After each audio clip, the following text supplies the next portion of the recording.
മഹാലക്ഷ്മിയുടെ പുതിയൊരു റിവ്യൂയിലേക്ക് എല്ലാ കൂട്ടുകാർക്കും സ്വാഗതം.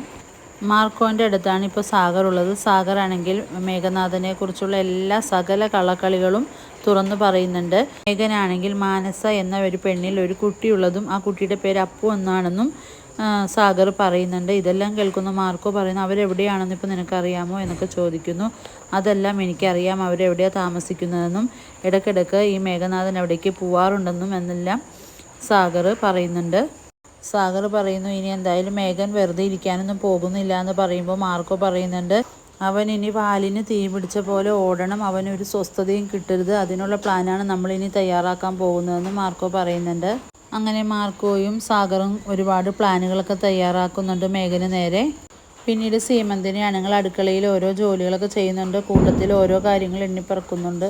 ഒരുത്തിയെ കെട്ടിക്കൊണ്ട് വന്നിട്ട് അവളെ കൊണ്ട് ഒരു ഉപകാരവുമില്ല എന്നും എന്നാൽ വല്ല സ്വത്തുക്കളും കൊണ്ടുവന്നു അതുമില്ല എന്നെല്ലാം പറഞ്ഞ് എണ്ണിപ്പറക്കാണ് സീമന്തിനി. അങ്ങനെ സ്വാതിക്കാണ് കല്യാണാലോചന ഒക്കെ നടക്കുന്നുണ്ട്. സ്വാതി പറയുന്നുണ്ട്, എനിക്കിപ്പോൾ കല്യാണമൊന്നും വേണ്ട, എന്തിനാ കല്യാണം കഴിച്ചിട്ട് ഇതുപോലെ അമ്മായിയമ്മയും മരുമോളും കൂടെ തല്ലുപിടിക്കാനല്ലേ, എനിക്കതിൻ്റെ ആവശ്യമൊന്നും ഇല്ല എന്നും പറയുമ്പോൾ സീമന്തിനി പറയുന്നു, അങ്ങനെയൊന്നുമില്ല മോളെ. ഇത് കേൾക്കുന്ന സ്വാതി പറയുന്നുണ്ട്, ഇപ്പോൾ മേഘേട്ടനും മഞ്ജു ചേച്ചിയും ചെറുപ്പം മുതലേ അറിയുന്നവരാണ്, എന്നിട്ട് പോലും മഞ്ജു ചേച്ചി ഇവിടെ വന്ന ശേഷം അമ്മയും മഞ്ജു ചേച്ചി ഓരോ കാര്യങ്ങൾ പറഞ്ഞ് തല്ലുകൂടുന്നില്ലേ എന്നൊക്കെ പറയുമ്പോൾ, അപ്പോൾ ഒന്നും അറിയാത്തൊരു വീട്ടിലേക്ക് കയറി ചെന്ന് കഴിഞ്ഞാൽ അവിടുത്തെ അവസ്ഥ എനിക്ക് ആലോചിക്കാൻ വയ്യാന്നെല്ലാം പറയുന്നുണ്ട് സ്വാതി കേട്ടോ. അതേസമയം അവിടേക്ക് ഒരു വണ്ടി വരുന്നുണ്ട്. ആ വണ്ടിയിൽ മഞ്ജു ആണ് വന്നിറങ്ങുന്നത്.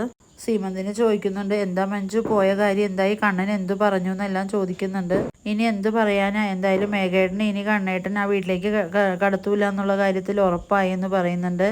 അതുകൊണ്ട് തന്നെ ഞാൻ ആ കണ്ണേട്ടൻ്റെയും ഭാര്യയുടെയും മുഖത്ത് നോക്കി പറയാവുന്ന എല്ലാതും പറഞ്ഞിട്ട് തന്നെയാണ് പോന്നിരിക്കുന്നതെന്ന് മഞ്ജു പറയാണ്ട. ഇത് കേൾക്കുന്ന സീമന്തിന് പറയുന്നുണ്ട്, നീ എന്തിനാ ആ കണ്ണനുമായിട്ട് വെറുതെ തല്ലുകൂടാൻ പോയത്, നല്ല തഞ്ചത്തിൽ നിന്ന് അവൻ്റെ കയ്യിൽ നിന്നെല്ലാം വാങ്ങിച്ചെടുക്കാനല്ലേ ശ്രമിക്കേണ്ടതെന്ന് പറയുന്നുണ്ട്. ഇനി എന്തായാലും കണ്ണേട്ടൻ്റെ കയ്യിൽ നിന്നൊന്നും കിട്ടാനൊന്നും പോകുന്നില്ല എന്നെല്ലാം മഞ്ജു തീർത്ത് പറയുകയൊക്കെ ചെയ്യുന്നുണ്ട്. അതേസമയം മഞ്ജുവിൻ്റെ ഫോണിലേക്ക് ഒരു നോട്ടിഫിക്കേഷൻ വരുന്നുണ്ട്. മഞ്ജു ആണ് ഫോൺ എടുത്ത് അപ്പം തന്നെ നോക്കുമ്പോൾ അതിൽ കാണുന്നത് മേഘനും മാനസയും നിൽക്കുന്ന ഒരു ഫോട്ടോ ആണ് കാണുന്നത്. അത് കാണുന്നതോടെ മഞ്ജു ആകെ ഷോക്കായി നിൽക്കുന്നു. പിന്നീട് സീമന്തിനിക്കും അതുപോലെ സ്വാതിക്കും ഫോട്ടോ കാണിച്ചു കൊടുക്കുന്നുണ്ട് കേട്ടോ മഞ്ജു. ഇത് കാണുന്ന അവർക്കും ഒന്നും പറയാൻ പറ്റാത്ത അവസ്ഥയായിട്ട് നിൽക്കുകയാണ്. കാരണം മേഘൻ്റെ സ്വഭാവം അവർക്കും നന്നായിട്ട് എല്ലാം അറിയാവുന്നതാണല്ലോ. മഞ്ജു മാത്രമാണ് മേഘൻ നല്ലവനാണെന്ന് വിശ്വസിച്ചിരിക്കുന്നത്. കാരണം പല കേസുകളിലൊക്കെ പെട്ട് മേഘനെ പല കേസിൽ നിന്ന് ഊരിക്കൊണ്ട് വന്നിട്ടുള്ളതൊക്കെ അച്ഛനും അമ്മയും അതുപോലെ സഹോദരിക്കും നന്നായിട്ട് അറിയാം. അതുകൊണ്ട് അവർക്ക് മഞ്ജുവിനോട് എന്തു പറയണമെന്ന് അറിയാണ്ട് അവരങ്ങനെ ആലോചിച്ചൊക്കെ നിൽക്കുകയൊക്കെ ചെയ്യാണ്. അതേസമയം തന്നെ മഞ്ജു ചോദിക്കുന്നുണ്ട്, ഈ ഫോട്ടോയിൽ കാണുന്ന പെൺകുട്ടിയെ നിങ്ങൾക്ക് അറിയാമോ എന്ന് ചോദിക്കുമ്പോൾ സീമന്തിനിയും സ്വാതിയും പറയുന്നുണ്ട്, അറിയാം, അത് മേഘേട്ടൻ്റെ ഒരു ഫ്രണ്ടാണെന്നൊക്കെ പറയുന്നുണ്ട്.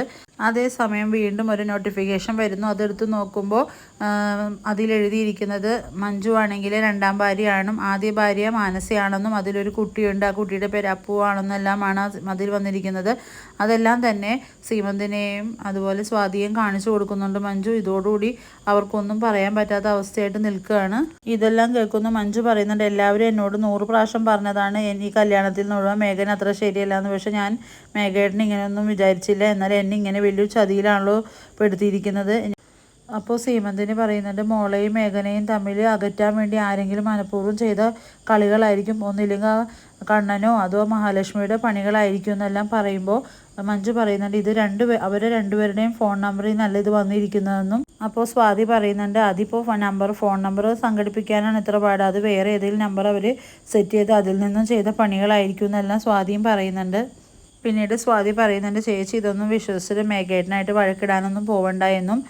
എന്നാലും മഞ്ജുവിൻ്റെ മനസ്സിലൊരു കരട് പോലെ ഇപ്പോൾ ഇത് കിടക്കുകയാണ്. അങ്ങനെ മഞ്ജു ഓരോ കാര്യങ്ങൾ ഇങ്ങനെ ആലോചിക്കുന്നുണ്ട്. ആ സമയം മഞ്ജുവിന് ഓർമ്മ വരുന്നുണ്ട്, കല്യാണ രാത്രിയിൽ മാനസ എന്ന് പറയുന്ന ഒരു പെണ്ണിൻ്റെ ഫോൺ വരുന്നതും മേഘേട്ടൻ ആ ഫോണുമായിട്ട് പുറത്തേക്ക് പോകുന്നതെല്ലാം ഇങ്ങനെ ഓർത്തെടുക്കുന്നുണ്ട് മഞ്ജു.